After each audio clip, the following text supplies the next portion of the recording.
dice así: Jesús se sentó frente al arca del tesoro y observaba cómo la multitud echaba dinero en el arca del tesoro, y muchos ricos echaban grandes cantidades.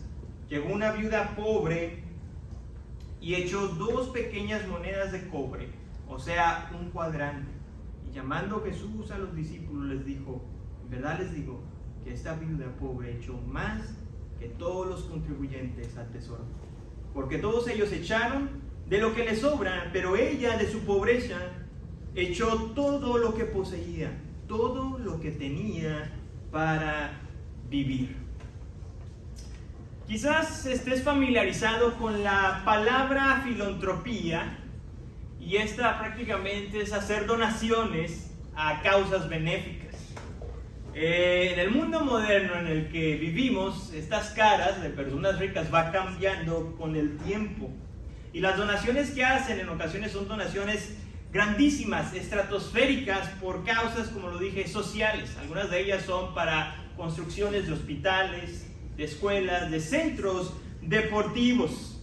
Pero con el tiempo, estas donaciones, o lo que se le conoce como la filantropía, ha también cambiado, al punto que aquellos quienes se dedican a esta situación lo han llamado de la siguiente manera: filantrocapitalismo, lo cual quiere decir que las personas ricas, en vez ahora de dar, lo que hacen, invierten en intereses propios para algún beneficio de la sociedad. En otras palabras, simplemente se hacen más ricos cubriendo la necesidad de algunas personas.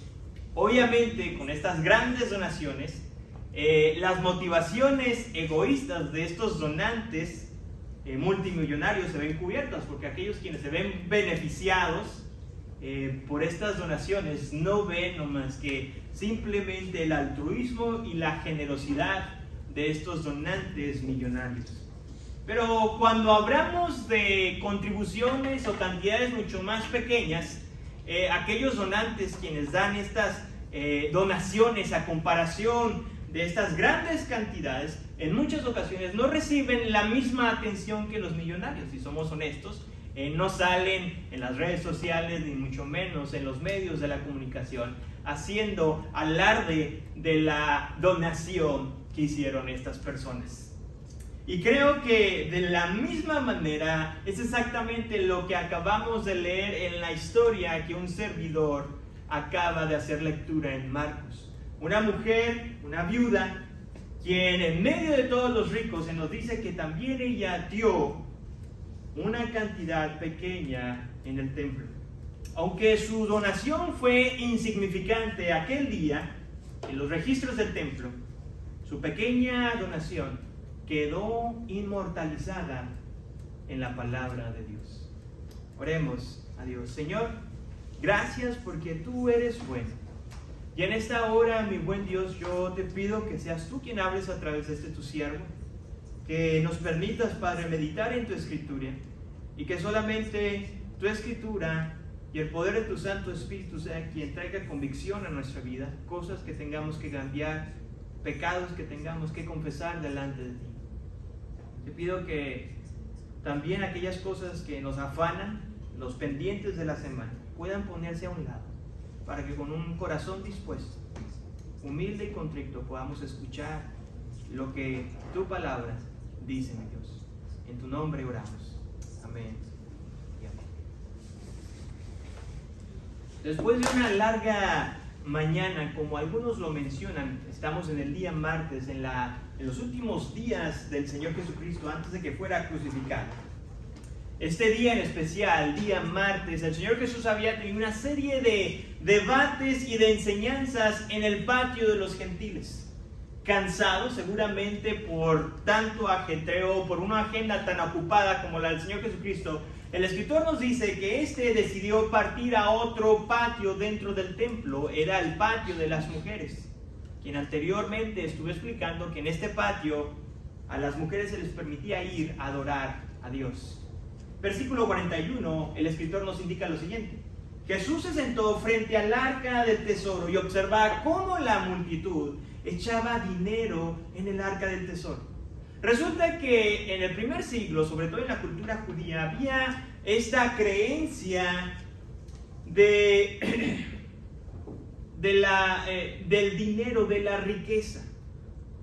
Y una de las cosas muy interesantes que podemos destacar aquí de este patio es de que en este patio, donde se daban estas donaciones, había un tipo de forma, o los recipientes de los cuales estamos hablando eran en forma de trompeta, y era un total de 13 canastas o 13 recipientes donde se colocaban las ofrendas del templo, como también las donaciones que se daban. Y el escritor nos dice que muchas personas iban a aquel lugar a depositar cantidades. La razón por la cual iban muchas multitudes es porque en aquella semana, si ustedes bien se acuerdan, estamos en la semana de la Pascua. Así que muchas personas de diferentes partes del mundo antiguo iban hasta Jerusalén a presentar sus ofrendas. Pero dentro de esta corta narrativa hay dos personajes en los cuales el escritor se enfoca. Y uno de ellos es representado por los varios ricos, quienes dan cantidades grandes, estratosféricas. Mientras que el otro personaje es simplemente una viuda pobre. Y cuando hablamos de riqueza, sobre todo en el primer siglo, hablamos de que el judío de aquel tiempo veía la riqueza como un simbolismo de bendición de parte de Dios hacia esa persona. En otras palabras, una persona rica era una persona bendecida ¿por quién? Era bendecida por Dios, y era bendecida por Dios porque entonces esa persona era una persona piadosa delante de Dios. Esta era la creencia que existía en el primer siglo entre los judíos. Y resulta que Jesús no se dejó en ningún momento impresionar por las grandes cantidades que estos varones ricos hacían en el templo. Y era simplemente una falsa generosidad. ¿Y por qué falsa? Bueno, si en tu Biblia traes quizás la versión de la Reina Valera o la versión de un servidor, que es la Nueva Versión de las Américas, resulta que la palabra dinero en el griego, en el texto original, significa cobre. En otras palabras, estos ricos llevaban bolsas repletas llenas de dinero, pero era dinero de cobre. O sea, era de lo más. Nosotros sabemos que cuando hablamos de metales, uno de los metales menos valiosos es el ¿qué? Es el cobre, no es el oro ni la plata, sino que es el cobre. Entonces esta situación de que llevaban grandes bolsas o grandes cantidades simplemente era por la necesidad de ¿qué? De apantallar. Así que quiero que utilicemos un poco nuestra imaginación. Imaginemos aquellos hombres cargando bolsas grandísimas, depositándolos en aquellos recipientes, y seguramente era todo un espectáculo. Porque nosotros sabemos que en el sonido, cuando dejamos caer el metal o cuando un metal choca contra otro metal, ¿qué causa? Un sonido. Y seguramente ese sonido era un musical para todos aquellos quienes les encantaba llamar la atención. Y esto era prácticamente lo que hacían los ricos. Deseaban tener la atención, deseaban presentarse como personas generosas, quienes daban grandes cantidades, pero simplemente eran monedas de cobre. Aquel entretenimiento barato no cautivó de ninguna manera al Señor Jesucristo. Y el escritor nos dice que dentro de las masas, una mujer, una viuda, una pobre, una invisible dentro de la multitud aparece en medio de todos ellos con su dinero para ofrecerlo también en el arca del tesoro. Y el escritor nos indica que aquella mujer echó 2 pequeñas monedas de cobre, o lo que se conocía como un cuadrante. Para serles honesto, dentro de los diferentes comentarios que estuve leyendo, resulta que los eruditos batallan un poco para poder nosotros entender lo que significaba o el valor que tenía esta moneda pequeña de cobre hoy en nuestro tiempo. Así que la mejor respuesta o el mejor ejemplo que encontré fue el siguiente. Resulta que todo un día de trabajo en aquel tiempo te pagaban con una moneda que se llamaba el denario. Eso te recurría a trabajar todo el día, o sea, prácticamente de sol pasó. Y para que tuviéramos una idea más o menos, lo que equivaldría el cuadrante o el pago del cuadrante sería solamente el pago de 6 minutos durante todo el día. En otras palabras, esta moneda estaba entre la línea de ser un valor insignificante a no valer prácticamente nada. Sin embargo, a pesar de que esa mujer dio 2 monedas de cobre, su generosidad y su humildad no pasaron desapercibidas por el Señor Jesucristo. Mientras que muchos daban cantidades grandísimas, los ojos de Jesús se fijaron en aquella mujer que lo dio todo. Resulta que en el versículo 43, el Señor Jesucristo dice así, llamando Jesús a sus discípulos. En el Evangelio de Marcos tenemos algo que se repite continuamente. Y resulta que cada vez que el Señor Jesucristo hacía un llamado o llamaba a sus discípulos era porque estaba a punto de anunciar o de enseñarles algo de suma importancia. En Marcos capítulo 3, versículo 13 se nos dice que Jesús llamó dentro de sus muchos seguidores, llamó simplemente a 12 hombres para que estos 12 hombres se convirtieran en su círculo íntimo de discípulos. En Marcos capítulo 6, versículo 7, se nos dice que Jesús llamó a sus discípulos para mandarlos de par en par, para que estos fueran y predicaran sobre el Evangelio a las diferentes aldeas que estaban alrededor. En Marcos, capítulo 8, versículo 1, Jesús llamó también a sus discípulos para expresarles su preocupación por la multitud que estaba ahí, pues no tenían qué comer. Y otra vez, en el versículo 43, en la historia en la que estamos, vemos que una vez más Jesús llamó a todos sus discípulos para instruirlos. En algunas versiones, antes de dar esta instrucción, hay una frase que también se repite, en verdad les digo, o de cierto os digo, y esta frase Jesús frecuentemente la utilizaba para dar una enseñanza que debía de tomarse con la debida seriedad. Y el versículo 43 dice así, esta viuda pobre echó más que todos los contribuyentes del tesoro. El pasaje definitivamente no nos provee mucha información sobre la respuesta emocional o física de los discípulos, sobre las palabras del Señor Jesucristo. Pero debemos de entender algo, que el hecho de que Jesús dijera que esta mujer había dado más que todos los que estaban ahí en el templo, tuvo que confundir a más de un discípulo con la declaración que Jesús estaba haciendo.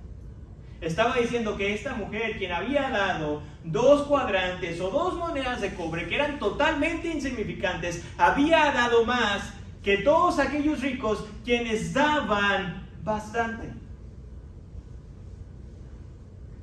Resulta que en el primer siglo, las mujeres que eran viudas estaban condenadas a la pobreza, a menos que algún familiar cercano se hiciera cargo de ellas. Y por lo que acabamos de leer, el texto nos indica que esta mujer era parte de la estadística de las mujeres viudas quienes vivían en extrema pobreza en el primer siglo. Por lo tanto, no es difícil creer o decir que los discípulos tuvieron que estar en shock cuando Jesús hizo tal declaración, que esta mujer había dado más que todos los que estaban ahí. Pero permíteme decirte, porque mi intención no es de que te vayas de este lugar con la idea de que Jesús está en contra de las riquezas o incluso de las personas ricas. Pues seríamos unos ilusos o ingenios en decir que el dinero no funciona para nada. Permíteme decirte que el Evangelio o el reino de Dios sigue con o sin personas que ayudan o contribuyen económicamente. Porque Dios es el Dios, como dice ahí en la Escritura, que Él es el dueño del oro y de la plata. Él no necesita de nosotros.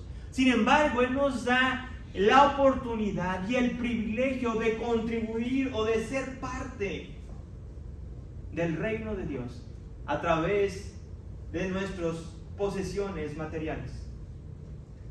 Y cuando eso pasa, permíteme decirte que mucha gente es bendecida. Es bendecida, o nuestra iglesia local es bendecida porque podemos o tenemos la oportunidad de comprar material bíblico en el cual nos ayuda a nuestro crecimiento espiritual. Como iglesia podemos ser de bendición porque nos permite realizar actividades para alcance de otras personas para que también escuchen del Evangelio de Cristo. Como también se provee de ese sostén económico para todos aquellos quienes de alguna u otra forma han sido llamados al ministerio pastoral. Pero permíteme decirte que esta historia en la cual estamos leyendo, sobre todo en los últimos 2 versículos que vamos a estar analizando, el Señor Jesús va mucho más allá de una simple elección de cuánto tú y yo debemos de darle a Dios. Versículo 44 dice así: porque todos ellos echaron de lo que les sobra, pero ella de su pobreza echó todo lo que poseía, todo lo que tenía para vivir. Como lo hemos dicho, aquellos hombres daban cantidades grandes. Pero estas cantidades grandes que las daban, ¿lo daban de lo qué? De lo que les sobraba. En otras palabras, sus donaciones no significaban ningún sacrificio en lo personal, porque aun cuando daban, seguían teniendo lo suficiente ¿para qué? Para vivir. Y esta comparación que vemos en el Evangelio de Marcos, donde se compara los donativos grandes con este donativo o donación insignificante, simplemente señala que el verdadero problema no estaba en la cantidad. El problema no está en cuánto tú y yo damos. Porque mientras que estos hombres daban de lo que les sobraba, esta mujer finalmente dio todo lo que tenía. Versículo 44 dice así: pero ella de su pobreza echó todo lo que poseía, todo lo que tenía para vivir. Permíteme decirte lo siguiente, que la viuda en ningún momento iba a ser juzgada si finalmente ella decidiera, en vez de dar las 2 monedas, hubiera dado solamente una moneda. Y no iba a ser juzgada porque esa moneda prácticamente era insignificante. Daba lo mismo si daba una o daba las 2, la contribución iba a ser igual. No iba a ser la gran diferencia, iba a ser simplemente insignificante. Pero aunque este acto generoso de esta viuda sobresale en la historia, permíteme volverte a decir que ese no es el punto principal por el cual Jesús llamó a sus discípulos a ver este acto generoso de aquella pobre viuda. De hecho, déjame decirte que que el escritor Marcos nos relata el último acto público del Señor Jesucristo, ministerialmente hablando. Después de ahí vamos a ver que el Señor Jesús ya no se va a presentar más delante de grandes multitudes. Este es el cierre o la culminación del ministerio público del Señor Jesucristo en el libro de Marcos. Por lo tanto, la historia de esta mujer señala algo mucho más grande que el simplemente dar ciertas cantidades de dinero. Su historia y el cierre del ministerio público del Señor Jesucristo se puede resumir en 2 formas: en confiar y en seguir sacrificialmente. Porque lo que hizo esta mujer fue un acto de fe, de dar todo lo que tenía a aquel que es el dador de vida. Dio todo lo que tenía para vivir y se lo dio a aquel que da la vida. Su donación fue un modelo de lo que realmente significa seguir a Jesús. Y finalmente, su sacrificio, el sacrificio de esta mujer, de darlo todo, incluso lo que tenía para vivir, apunta a un sacrificio mayor. ¿Y sabes cuál es ese sacrificio? El sacrificio de Cristo Jesús, quien lo dio todo, incluso hasta su misma vida, para salvarte a ti Y esto nos lleva a reflexionar en 3 cosas. La primera reflexión es la siguiente: que ningún sacrificio nuestro se compara con el sacrificio que Jesús hizo por nosotros. Definitivamente hoy en nuestros días utilizamos diferentes palabras, de las cuales muchas las utilizamos con ligereza y se han perdido el peso de su significado. Tales son las palabras como amor, ¿no es cierto? De repente decimos amo la comida, amo a mi perro, amo los deportes, pero si vamos mucho más o estudiamos más a fondo, la palabra amor es más que un sentimiento o una sensación, sino es una decisión, ¿no? Que no cambia nuestras circunstancias. De la misma manera, la palabra odio hoy se dice con tanta facilidad, ¿no? Odio los vegetales, odio ciertas cosas. Y por lo visto también la palabra sacrificio. La palabra sacrificio en su significado más básico es lo siguiente: es la ofrenda de algún animal que se mató en honor a alguna deidad. Eso es la palabra sacrificio. Pero hoy en día la palabra sacrificio también se refiere a esta situación, o se utiliza para destacar el esfuerzo que una persona tiene para lograr ciertos objetivos. Aquellos quienes están en la escuela de repente llegan a decir: los estudiantes se sacrifican para sacar buenas calificaciones, o para sacar su carrera, para terminar sus estudios universitarios. Aquellos quienes somos padres, quienes tenemos la dicha y la responsabilidad, sabemos que cada día es un sacrificio diario para criar a nuestros hijos. Aquellos quienes trabajan saben que se sacrifican para llevar o para sacar los objetivos de su empresa, de la empresa a la cual ustedes trabajan. Y aquellos quienes, quizás la gran mayoría de los que estamos aquí, hemos tenido que emigrar a otro país, sabemos del sacrificio que lleva el dejar atrás familia, casas, amistades, trabajo, tantas cosas para venir en el lugar en el cual ahora tú y yo estamos. Pero permíteme decirte que, sin demeritar a cada uno de estos ejemplos de los cuales acabo de decir, y que seguramente cuesta mucho esfuerzo lograrlo, ninguno de estos cumple realmente con el significado más básico de la palabra sacrificio, que es el ofrecer tu vida o el morir por alguna causa. En dado caso, si somos más o menos estrictos, podríamos decir que profesiones a los cuales, o personas que se dedican a cuidar la integridad de las personas, tales como los oficiales, los bomberos o los soldados, son ellos los que tal vez se lleguen a asimilar o cumplan más el significado de la palabra sacrificio. Pero aún así, estas personas que se dedican a guardar la integridad de otras, no siempre o no todo el tiempo ponen su vida en riesgo. Y es más, cuando la ponen en riesgo para salvar la vida de gente inocente. Toman esa difícil decisión de rescatar a aquellas personas a las cuales la sociedad ha designado como, o las llama como, buenas personas. Por eso, cuando hablamos del sacrificio de Jesús, es el sacrificio más grande de todos. Porque Jesús puso su vida, escúchame bien, Jesús puso su vida, Jesús murió por gente que no lo merecía. En otras palabras, Jesús murió por sus enemigos.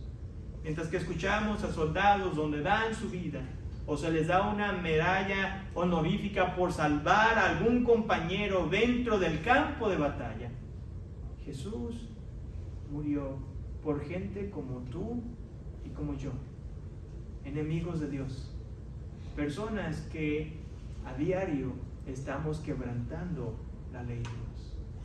Y por más que nos esforcemos, por más que tratemos de agradar a Dios, más fallamos, más nos damos cuenta que es difícil llegar a la perfección a la cual Él demanda de nosotros. Es por eso que este sacrificio de Jesús en la cruz lo hace extraordinario. Lo hace extraordinario porque Jesús lo dejó todo. Dejó todo lo que tenía en el cielo, gloria y honor. Dejó todo lo que, o dio más bien todo lo que tenía, dio su propia vida para darla por ti y por mí. Personas que no queríamos absolutamente nada con Dios. En la carta de los Efesios, el escritor llamado Pablo dice lo siguiente, Efesios capítulo 2, versículo del 3 al 5, y dice así: todos nosotros, en otro tiempo, dice, vivíamos en las pasiones de nuestra carne, satisfaciendo los deseos de la carne y de la mente, y éramos por naturaleza hijos de ira. Lo mismo lo demás. Pero Dios, que es rico en misericordia, por causa del gran amor con que nos amó, aun cuando estábamos muertos en nuestros pecados y delitos, Dios nos dio vida juntamente con Cristo. Por gracia ustedes han sido salvos. Y este es el gran sacrificio que Jesús hizo por nosotros. Morir por gente como tú y como yo. La segunda reflexión es la siguiente: deja todo para seguir a Jesús. Deja todo para seguir a Jesús. La ofrenda sacrificial de esta mujer, como lo mencionábamos, apunta a un modelo o nos recuerda ese modelo de lo que realmente significa seguir a Jesús. Lo que significa ser un discípulo de Jesús. El hecho de que el Espíritu Santo haya inspirado a este escritor para poner esta corta narrativa o esta corta historia en el libro de Marcos, al final del ministerio público de Jesús, nos ayuda en dos formas. La primera es un recordatorio. Un recordatorio en lo siguiente, que entre más meditamos, escúchame bien, entre más meditas o más piensas en la muerte y en la resurrección de Cristo Jesús, quien lo dio todo para salvarnos, más dispuesto vas a estar para entregarle toda tu vida. Más dispuesto vas a estar. Pero esta historia también nos funciona como una advertencia. Y la advertencia es la siguiente: que nadie, escúchame bien, nadie puede seguir a Jesús si no está dispuesto a dejarlo todo. Algunos por ahí mencionan, sí, yo soy un discípulo o yo voy a la iglesia, pero aún siguen teniendo o reteniendo cosas, áreas en su vida que no les permiten seguir a Jesús como Él lo demanda. En el Evangelio de Lucas dice lo siguiente, Lucas capítulo 14, versículo 25 y 26 dice: grandes multitudes acompañaban a Jesús. Así como Jesús no se dejaba impresionar por los hombres ricos, así también Jesús nunca se impresionó por las grandes multitudes que le seguían. Y dice así: y él volviéndose les dijo: si alguien viene a mí y no aborrece a su padre y madre, a su mujer e hijos, a sus hermanos y hermanas, y aún hasta su propia vida, no puede ser mi discípulo. Las palabras del Señor Jesucristo no están diciendo que debemos de odiar a nuestros seres amados, porque eso sería contrario a lo que dice el segundo gran mandamiento, que es amar a tu prójimo como a ti mismo. Pero las palabras del Señor Jesucristo están diciendo que nuestro amor y lealtad debe ser mucho más profundo que el mismo amor que sentimos hacia nuestros seres queridos. Debe de ser más hacia Jesús, porque Él fue el único, y ha sido el único, que dio todo para salvarnos de la condenación eterna, del infierno. Él estuvo dispuesto, cuando Él no tenía que hacerlo, Él decidió morir y recibir el castigo que tú y yo merecíamos. Y finalmente nos lleva a nuestra tercera reflexión. Y es la siguiente: la generosidad que complace a Dios. Definitivamente, la generosidad no es uno de los puntos, o no es el punto principal de ese pasaje. Pero también es un subpunto que no podemos dejarlo pasar o no mencionarlo porque es necesario decirlo. Aquellos hombres ricos daban cantidades grandísimas y nadie cuestiona su generosidad. Pero lo que se estaba cuestionando aquí era la motivación correcta por la cual ellos estaban dando. Por eso Jesús llamó a sus discípulos para que aprendieran acerca de la motivación correcta. Tristemente, cuando en la iglesia se habla acerca de la generosidad, lo primero que se nos viene a la mente es la situación monetaria, es el dinero. Pero permíteme decirte que la generosidad abarca mucho más que tus posesiones y mis posesiones materiales. El verdadero creyente que medita constantemente en la muerte y resurrección del Señor Jesucristo, el creyente que lucha a diario para dejarlo todo para seguirlo, es aquel que ofrece toda su vida al servicio de Jesús. Porque tiene la capacidad y porque lo ha entendido que Jesús también lo dio todo. No solamente una parte, sino lo dio todo.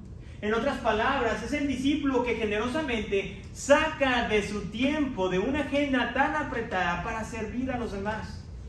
¿Cuántos de nosotros en ocasiones no estamos ocupados, o siempre estamos ocupados, y de repente recibimos la llamada de alguien: oyes, ¿me puedes echar la mano? ¿Me puedes ayudar? Y quizás sí le ayudamos, pero no es que la motivación correcta.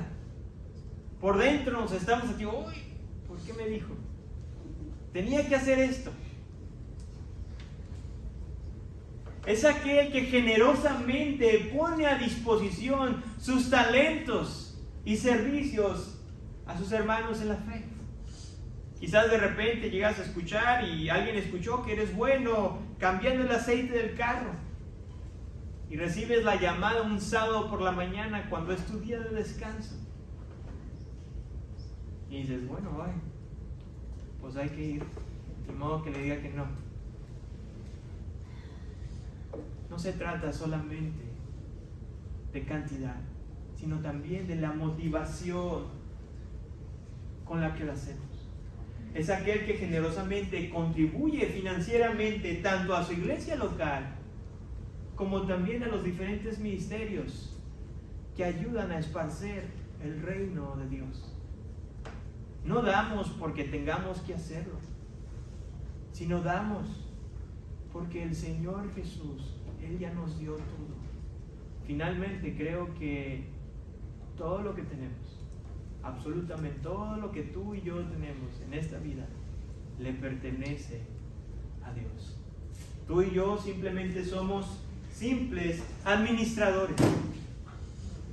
Así que si tu generosidad, permíteme decirte, si tu generosidad solamente se limita en lo financiero o en algún otro aspecto, sea en servicio o en ayudar a los demás, permíteme decirte que no eres tan diferente como los hombres religiosos en el tiempo de Jesús. Pues el Señor Jesucristo los reprendió cuando les dijo o reconoció que eran ellos muy buenos. Estos hombres religiosos, eran buenos dando sus diezmos de cada uno de sus ingresos, pero habían descuidado la justicia, la misericordia y la fidelidad. El Señor Jesucristo les dijo prácticamente: no descuides una cosa para hacer la otra. En otras palabras, haz ambas. De la misma manera, el creyente debemos de hacer ambas. Debemos de entregar toda nuestra vida a nuestro Señor y Salvador. Nuestros recursos como también nuestros talentos a la disposición de aquel que primeramente lo entregó todo por ti y por mí. Y si hay algo en esta tarde que me encantaría que te llevaras durante la semana para meditar, es lo siguiente: la meditación en el sacrificio de Jesús nos reta continuamente a dejarlo todo y a darlo todo por la causa de Cristo. Oremos a nuestro Dios. Señor, muchas gracias, Padre, porque tú eres bueno y misericordioso con nosotros. Y en esta hora, Padre, te agradecemos porque en tu misericordia, Señor, tú enviaste a Jesús, quien estuvo dispuesto a dejar su riqueza, su gloria, el honor que tenía ya en el cielo, para venir y darlo todo, dar su vida por nosotros. Y en esta hora, Padre, yo te pido que de la misma manera, cada uno de nosotros, quizás hay ciertas áreas en nuestra vida donde seguimos batallando. Quizás puedan ser en nuestras posesiones materiales, no solamente en la situación de dar a la iglesia, pero también en quizás prestar ciertos servicios, nuestros carros, Señor, nuestras casas, ofrecerlas. Señor, tantas cosas que somos dueños, Señor, y que finalmente algún día tú nos vas a demandar por cada una de ellas. Te pido, Señor, que tú nos ayudes a ser buenos administradores, a ponerlo al servicio de aquellas personas, Padre, que pones en nuestro camino para ser de bendición.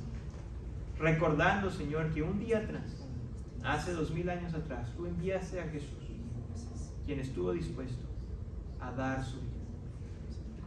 En tu nombre, Señor, oramos.